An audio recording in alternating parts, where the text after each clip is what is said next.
Dahan-dahang sinagwan ng mga tauhan ng Philippine Coast Guard ang binahang bahagi ng Maharlika Highway sa Camarines Sur. 26 na residente ang nasagip sa lugar kabilang ang 15 minor de edad.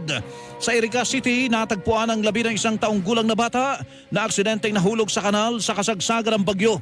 Nasira din ang mga gamit ng Comelec office sa Iriga City at Albay. Sa Bawao, Camarines Sur, mataas din ang baha kaya ang ilang residente na hindi nahatira ng supplies at pagkain ay gumagamit na ng bangka para makaalis. Ang ilan ay kasama pa ang kanilang mga alagang hayop gaya ng aso, baka at iba pa.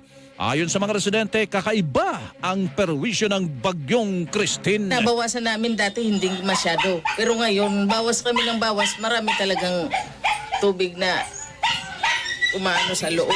Maraming tubig dyan sa labas. Galinagyan ng ganyan para hindi pumasok yung mga tubig sa loob. Pero ganun rin, napasok